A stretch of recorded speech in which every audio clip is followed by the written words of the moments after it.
The idea with the Plantoid is to create a blockchain-based life form, so something that has a degree of autonomy, self-sufficiency, and that is also capable of evolving and reproducing. Basically, whoever wants to host a Plantoid is welcome to do so, provided that they feed them. Oh, nice. They feed them So enough. can I get a Plantoid to San Francisco for exhibition? Let's discuss. That would be cool if like every Plantoid has their Twitter or even Instagram and like posting those pictures right away. Yeah, they could tweet all the seeds that they generate. Yeah. I mean, there's a lot of cool stuff to be Exactly. done. And if they are like, It's an evolving process. if they are in a physical space, they can also provide some of the like nice scenery pictures, where they actually are. When you contribute to a DAO, you're basically contracting with a smart contract, which in some way is more secure, but in other way it's less clear. Like I know, now the administration in the United States is changing, the commissioner is leaving, but maybe also beyond the US, like MiCA and other regulation, do they make it like more clear? Welcome to the GreenPilled.network podcast. If you're just joining us, we're building a coordination, a network society of thousands of hackers, dreamers, and doers using crypto to bring positive some digital systems to the world. This podcast features the people who are doing it, and we publish a season of 5 to 10 episodes every couple months. This season is about how to DAO. I am releasing a book with my co-author, Punkar, who is also a DAO native person, and we are really excited about helping people find prosperity and to help them thrive in the frontier. For time immemorial, people have gone to the frontier in order to find new prosperity, new opportunities, and our generation's frontier is the internet. We want to teach people about the future of DAOs, the future of internet coordination, and this season of How to DAO is all about how do we do that? How do we DAO? How do we find more prosperity in the internet frontier? And this guest season of 5 to 10 episodes is going to be about how to DAO. The next voices that you'll hear will be myself or my guest co-host Punkar talking about how to DAO. Hope you enjoy this season. See you. Peace. Welcome to the How to DAO podcast, brought to you by GreenPilled.network. Today, we have Primavera de Filippi on the pod. She's a renowned legal scholar, artist, and internet activist whose interdisciplinary work bridges blockchain technology, law, and art. As a director of research at the National Center of Scientific Research in Paris and faculty associate at Harvard's Berkman Klein Center, Primavera has become a leading voice in blockchain governance, law, and art. Her recent work, including research on polycentric governance and on-chain accountability, offer groundbreaking insight into the challenges and opportunities of decentralized systems. Recognized globally, she has also brought blockchain into art through her Plantoid series.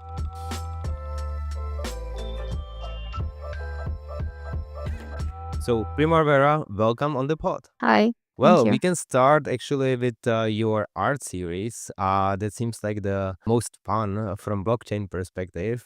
So can you let us know what actually Plantoid is and how it's this art? If I understand correctly, it's actually a physical plant is connected to blockchain. Yes. Yeah, it's a cyborg in some way. So it's the body of the Plantoid is a metallic sculpture that has like all of its physicality, and then the spirit or the soul of the Plantoid is a smart contract on the Ethereum blockchain, and those two components interact with each other in order to enable the Plantoid to reproduce itself. The idea with the Plantoid is to create a blockchain-based life form, so something that has a degree of autonomy, self-sufficiency, and that is also capable of evolving and reproducing. And the way it works is that people can feed the Plantoid with cryptocurrency, with it.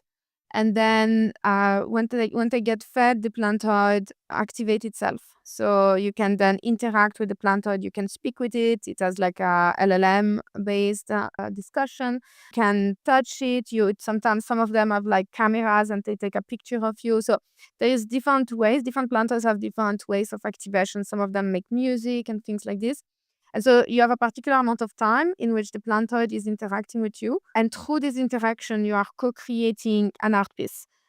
So you can create like a musical piece. Sometimes you speak, and then the Plantoid will create a poem based on the speech. Sometimes it's going to take a picture, and then it's going to make a portrait out of you. So there's different ways. But basically, you feed it. It's kind of a jukebox. You feed it, you interact with it, and then the interaction becomes the seed for creating generative art. And then whatever is generated is then minted as an NFT. And this NFT is given back to the human pollinator. That NFT is the digital seed. So you have collected a digital seed from the plantoid. And then your role, of course, as a pollinator is to disseminate that seed. And dissemination is done, obviously, on the secondary market by selling and distributing the NFT. And every time the NFT is being sold, there is the royalties that are feeding back into the Plantoid account. And so the Plantoid is basically accumulating funds either from the primary market by acquiring funds directly, or by the secondary market every time the digital seeds are being sold. And then there is a point in which the Plantoid will acquire a sufficient amount of funds. So every Plantoid has a particular threshold. Once the threshold is met, the smart contract activates as a DAO. And so it opens a call for proposal.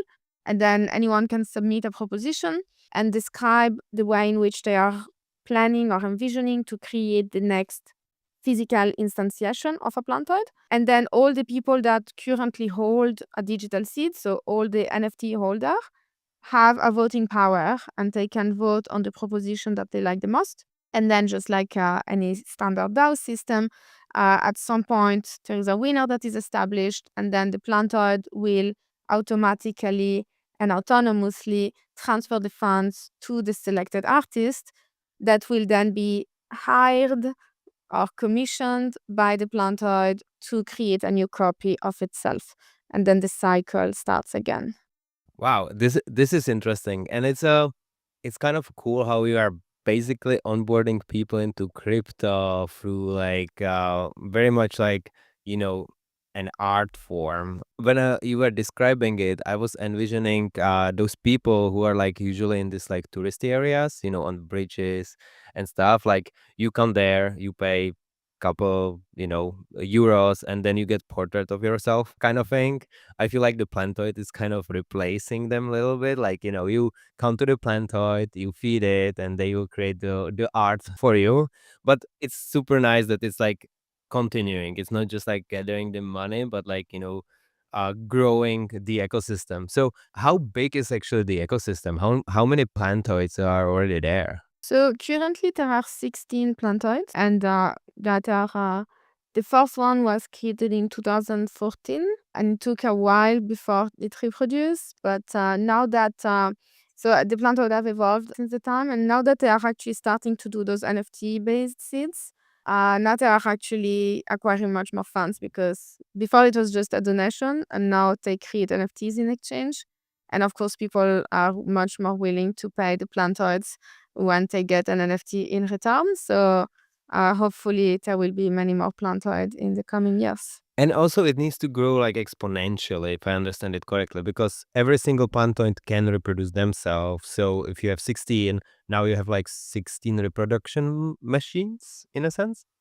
Yeah, exactly. And Yeah. like how you decide where the Plantoid will be actually like put like in the physical space? Like is there like a museum like during the proposal? Is there like museum to be picked, like where the Plantoid should be standing to get the most attraction, or how that kind of works? Yeah, this is kind of like not codified. So it's kind of like very informal right now. Usually it's me deciding. But this is really like right now there is Plantoids a little bit everywhere. There is not a governance system that is kind of dealing with that. So it's more like, yeah, it's trust based, and basically whoever wants to host a Plantoid is welcome to do so, provided that they feed them. Oh, nice. They feed them So enough. can I get a Plantoid to San Francisco for exhibition? Let's discuss. Okay, cool. Will be nice. Are they mostly in Europe, or are they like all over the world? They are a little bit over the world. There is a few in the US, there is a few in Australia, Oh, Hong nice. Kong. Europe. Yeah, they've been traveling quite a lot Oh, actually. they are traveling maybe more than me. Like, it's pretty cool. They get to explore the world first. Yeah, yeah. Oh, this is great, and like there is also this Twitter bot, or like it's kind of AI, which is like tweeting, and also you can feed it with money, and then they can hire people to like improve their algorithm and stuff like that. Like you, Yeah, I'm actually thinking to add a tweeting capacity to the overarching Plantoid system, oh, nice. but to be seen. I haven't fully. But yeah, it's part of the big plan to have the Plantoid being able to have its own. Because right now it's like it's using like the same system as like Truth Terminal. It's like jailbroken AI, which gives much more interesting results than when it's not jailbroken. But yeah, I'm thinking about giving like a Twitter handle to the Plantoid as well. Yeah, and that would be cool if like every plantain has their Twitter or even Instagram and like posting those pictures right away. You know, Hmm. I'm not sure if Yeah, they could tweet all the seeds that they yeah, generate. I mean, there's a lot of cool stuff to be exactly. And done. if they are like It's an evolving if they are in process. a physical space, they can also provide some of the like nice scenery pictures, yeah, where they actually are. Because you have so many of these travel influencers. Right, right, right. Now like the Plantoid can be travel influencer because it travels the world. Yeah, completely. Um, Yeah, yeah. I mean, like, yeah, Plantoid should definitely communicate more about their whereabouts. Yeah, yeah. No, that will be cool. And if I can help and host Plantoid in San Francisco, it will be pretty cool. Hope we can do some event, maybe with the launch of the book. We have big launch event here in San Francisco on 22nd of January. So maybe Plantoid can be there to get feeded from our guests, type of thing. Mm-hmm. So that will be cool. Could be interesting. Uh, so we I know that you are not just into art, but you are also into code and law. So I just would like to like maybe touch upon a little bit on the like regulatory side. People are usually very worried, or not very, but like they are sometimes worried to start like a crypto company or a DAO, or even contribute to a DAO because like they are not clear on like the regulatory kind of aspect of it. So first question, should people be worried to like contribute to a DAO, or is it basically the same like doing any other contract type of work? Basically, it's not the same as a contract because there is no contract. Fair enough. So when you contribute to a DAO, you're basically contracting with a smart contract, which in some way is more secure, but in other way it's less clear because we know how contract law deals with contracts. It's unclear how the law deals with smart contracts. So I wouldn't say people have to be worried unless they are contributing to a DAO that is obviously doing illicit stuff. But there's clearly like legal uncertainty, mostly because as opposed to a company which has its own legal structure, when you're interacting with a DAO, you're generally interacting with a general partnership for lack of a legal structure, which means that everyone is somehow like jointly and severally liable if anything happens, right? There is an important precedent, which was the Ookie DAO case, which held that, and that was like in the case of a DAO that was considered to be violating securities law because it was like acting as a broker without being a registered broker. And the decision was that all the people that actively were engaged into the governance of this DAO, into its activities, were considered to be part of the general partnership, which is an interesting decision because, of course, that also means like just the fact of possessing tokens, even if the token holding could give you the power of influence. But many people just hold tokens and don't even know that the token is associated with a DAO, right? So just the fact of possessing the tokens does not, the court say that that was not enough to be regarded as being part of the general partnership. But the fact of actually having engaged in the governance of this DAO actually meant that you were you were a member of the general partnership and therefore potentially jointly and severally liable. So, but of course, this is in the case of a DAO that is potentially breaking existing laws. For the majority of DAOs, it's more about what is the legal interpretation. So if you get funds from a DAO, you need to explain where those funds come from. And it's difficult to explain that it comes from something that is not a legal entity. So there is obviously some kind of like legal subtleties here. And this is why many DAOs that actually have a substantial operation incorporate, right? So that you can bill the actual company that is representing the DAO, that is wrapping the DAO. So increasingly there is this type of legal solution that are emerging. But again, many DAOs are completely unwrapped and don't have a legal personality, and they just qualify as general partnerships. Yeah, that makes sense. And like, I contribute to DAOs and contract with the smart contracts. And for now, I just like, report it as income and pay my taxes. And so far, everyone was okay with it. So I hope it will continue like that. As you said, some of the DAOs are incorporated, some are not. Is there like some trigger point where you feel like, DAOs like at this size, they should definitely incorporate, or DAOs doing this type of activities should be considering incorporating like faster than some other DAOs?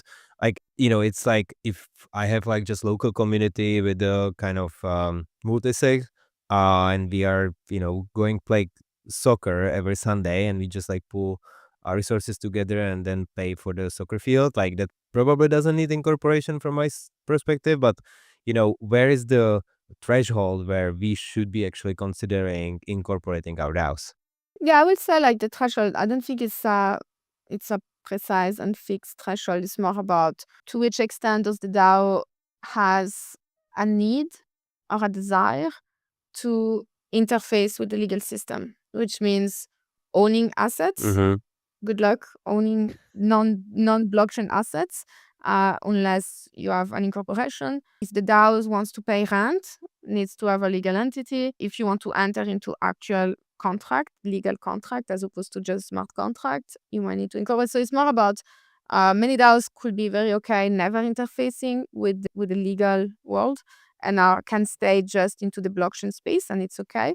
But when there is an interface that needs to be done, either you need like a human that is acting as the avatar, like receiving the funds and then paying for the soccer field.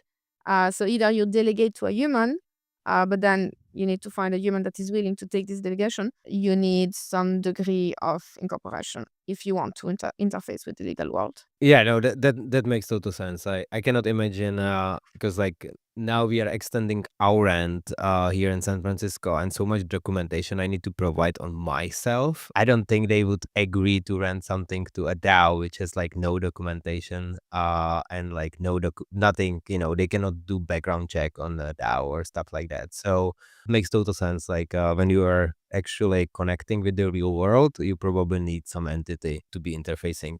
So on that note, like there are now different legal structures popping up around the world. Like Duna was like here in the US, created I think a year ago. Basically a kind of upgrade of the previous regulation for DAOs, but now also RegDAO in Dubai also created some new regulations specifically for DAOs. Like, what's your perspective on like this like specific wrappers? Is that like needed? Because I hear also from some of my friends who are like lawyers, like they still use kind of C corp type of structure for DAOs with specific bylaws. But is there like advantages of like using this very tailor-made, legal structures for DAOs? You can incorporate in many ways, but those are like specifically, I guess, fine-tuned to facilitate administration via a DAO, right? So in some ways, like it just makes the administration easier. I think in general, it is nice to have more choice, and I think the DAO structure, the DAO corporate structure, of course, can be replicated into a traditional corp. But the fact that legislation are actually recognizing that the backend is a DAO and that you can actually fully administer via a DAO, it's actually a very good thing. It's not necessary per se because everything can be replicated through traditional corporation and contractual means, but I think it's very convenient. Yeah, definitely. And I feel like you also feel more safe if the state is asking you for the smart contract themselves. So like they are counting that there will be some blockchain part to it. Right. So yeah, that's definitely an advantage. When we get into like DAOs and tokens, well, first, from your perspective, do you think every DAO needs to have a token? Maybe, and like, are they getting into way more tricky regulatory kind of game when they actually launch one? I guess it depends on the definition of token.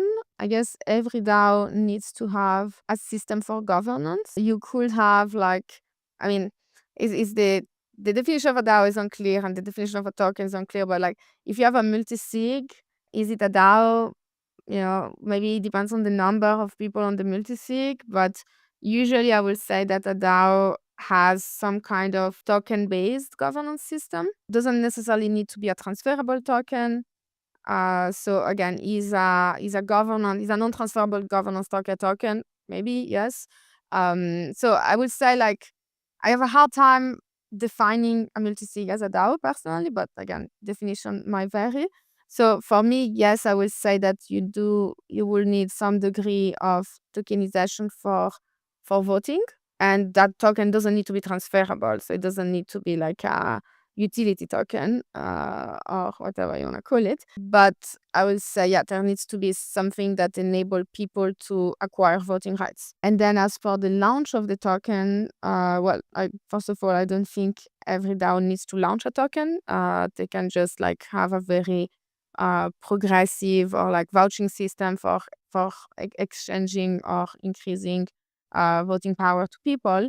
So there is the ICO model, which is one model, but there is many other token designs that do not necessarily fall into the ICOs and into the securities problem, especially if they are non-transferable. Yep. There is hardly any risk in this context. So yeah, I will say, to answer your question, yes, I think they need a token in order to qualify as a DAO as opposed to multisig. And depending on the token design, you might have more or less legal risk, mostly related to the question of securities law. Yeah, when you are getting, that makes sense. When you are getting into more transferability and it's more, I would say, financialization of the token, then we are getting into the security laws, and there is additional regulatory aspect to be aware of. Do you think security law itself is getting more clear for DAOs? I know, now the administration in the United States is changing, the commissioner is leaving, but maybe also beyond the US, like MiCA and other regulation, do they make it more clear where you should be with your token and how to actually do it? I mean, I think there has been a period of attempted clarification. I think what happened now is just that people are much more careful, because I wouldn't necessarily associate it with a clarification of the legal system, but it's more like there was a period in which people just assumed that because it's a token, it doesn't fall within securities laws.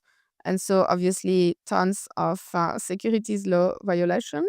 And then it became clear that specific tokens that are actually used as an investment contract will fall within securities laws. But the thing is that what qualifies an investment contract is itself, unclear. So you have the OE test in the US. It's not a very, it's a case by case things, and you need to look at the fact of the case to be able to assess. So the clarity is not there, but that's also the benefit of the law, is you need to appreciate it based on the case. But yeah, I think that in Europe, clearly there has been a few guidelines that precise, when something falls within the utility token, when something is obviously an investment token. But the real problem, I will say, is always that even if you have a utility token, because it does have actual utility, but if it is used in practice as a speculative asset, then somehow you nonetheless fall within the securities, right? So in some way, you cannot just craft a DAO or craft a token in a ways to be sure that you can escape from securities laws. Like it in the end, it depends on how the market is handling it. So I think like if it is clarity, it's just that the precedents have shown that if it quacks like a duck and if it looks like a duck, it's most likely a duck, as the SEC will say. So yeah, basically there is a lot of care that needs to be put into ensuring that even if it's very clear what the token is designed for, when it is being issued, it is not being purchased with speculative investment purposes. Do you think that more DAO tokens will actually become registered securities in the future? Do you think like that's the path it might be opening, like easier to actually register as security in the future, and maybe kind of make the ICOs more similar to IPOs in a sense? I mean, I think today, if you want to make an ICO as an actual ICOs in the traditional sense of the term, I would say it's like, unless you stay within like the exception of like crowdfunding exceptions and stuff like that, the safest way, if you really want to be 100% sure, better register. I would say like not all DAOs are doing ICOs. I think there's a lot of DAOs that are issuing tokens in different ways, which is, contribution based, or like there's a lot of like novel and maybe like modern ways of issuing token that move beyond the ICO model. So I'm not sure. I cannot really imagine that many DAOs will actually register because it's extremely expensive and bureaucratically formally annoying to register.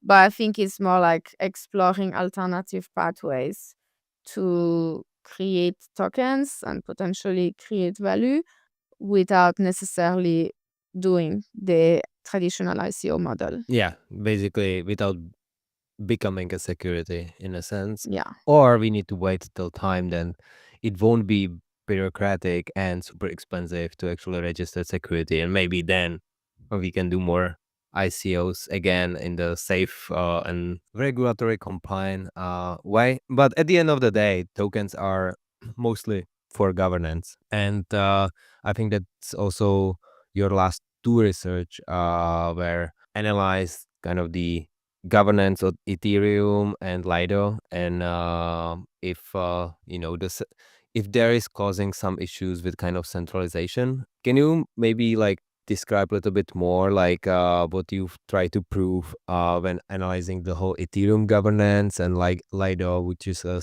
staking protocol, kind of within it? Yeah, basically my research is mostly about like looking at the interplay between on-chain and off-chain governance, where on-chain governance is basically everything that can be codified on-chain, but then there is a lot of very important decisions that happen off-chain, and one kind of cannot be assessed without the other in some way, right? So the off-chain governance is oftentimes like the most fundamental one because it's the one that makes decision about how the protocol will evolve. And the on-chain governance is more the instantiation and the implementation of those different decisions. So what I'm trying to analyze is actually what are the various ways in which people can influence decision. And of course, like it's very easy to just look at the on-chain governance, but oftentimes we have like, even just like influencers or people that are very vocal on social media. There is also like, those large cryptocurrency exchange, the blockchain explorer that have just like, because they are like a hub, if when there is a debate about like, shall we pick one fork or the other fork, etc., their decision becomes very fundamental because every user that is interfacing with those actors will obviously follow the choice of those actors. So even if they don't have actual on-chain voting power, they have huge off-chain voting power. Well, I guess it's not voting in this case, but they have like huge off-chain influence, right? And so it's kind of like looking at this blockchain governance as this polycentric system of governance in which you have different type of actors that have different degree of formal or informal influence, and basically all trying to influence each other. There is not a single actor that actually has the ultimate say.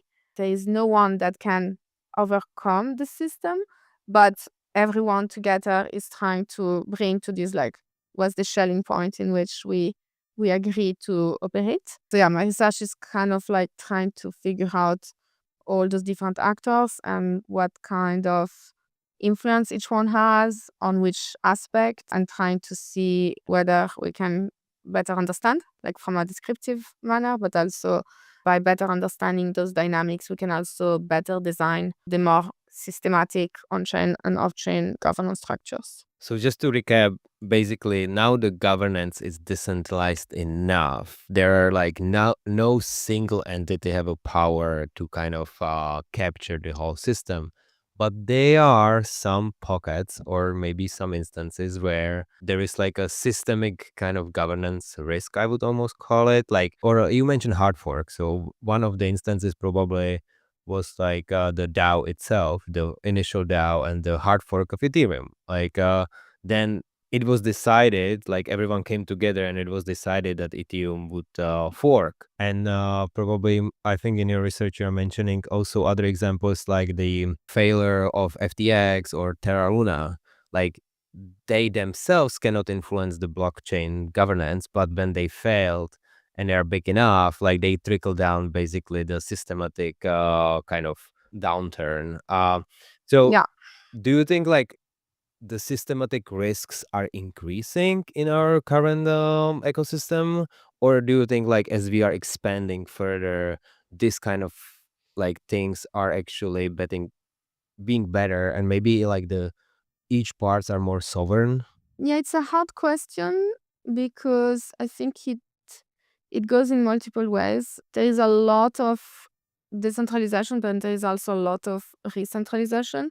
I think like FTX was a very good example. FTX is like an actual off-chain centralized exchange that by failing has actually caused a very intensive in the blockchain space. So it's like, I think there is a very strong centralized actors that are actually becoming more and more centralized, which are usually like those actors that are actually acting around. I think as usual there is like the mining, the staking, like the validating systems are very centralized still, validating pools, staking pools, so in some way there is like constant dynamics towards increasing decentralization, but then reconcentration emerge. So it's hard to tell whether we're moving in like more or less systemic risk. I think it's kind of it's ambiguous whether the ultimate outcome is more or less risky. But yeah, I think there is clearly quite a few that are not point of failure, right? 'Cause it's not failure in the sense that it's not that there is one thing that can fail the system or that can capture the system. But I think there is, in this polycentric environment, there are things that have a lot of power, and there are things that have therefore also a lot of potential damage if they fail or if they get hacked or if they misbehave. Yeah, I think you mentioned Lido as one of the examples, which is like a lot of power because I think there is 30% of stake ETH. It's basically within Lido. If they go rogue, I don't know what can happen. Is there anything I might not ask you today, which you would like to kind of mention here? And just remember, it can be code, law, or art. I think we covered a good ground. Yeah, I think so too. Actually, one thing which we touch upon at the beginning, but may not have finished, like, is there a way to know where the plantoids are? So if I really want to see one or donate to one, like I can go there, or is there a digital way how to feed some of the plantoids? Yeah, so you can, if you go to plantoid.org, I'm in the process of updating this website, but at least you can see the most recent plantoid, and then you can see their wallet. You can click on them and you can go to their personal page where there is some information. I didn't fully update everything, so it's unclear where they are located right now, but you can feed them. You can see the NFT that they have generated. You can read about their story and things like that, but they are not yet geolocated. at least we can find them digitally, but when they will have their own Instagram and Twitter, we can find them also in the real world. No, it was great to have you, Primavera. I learned a lot about code law and art, and I'm looking forward to host some of the Plantoids here in San Francisco. So thank you very much again for coming to the How to DAO podcast, and hope you have a beautiful holiday season. Excellent. Thank Thank you. you. You too. Thank you for tuning into How to DAO.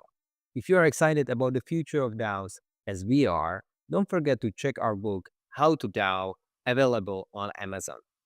And for those looking for something special, visit howtodao.xyz to grab a limited partner edition version with an NFT that unlocks some very exclusive perks.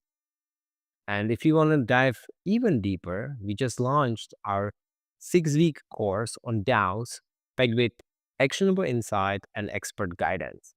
So get the book, follow us on social media, join our community, and we will guide you through the fascinating world of decentralized autonomous organizations.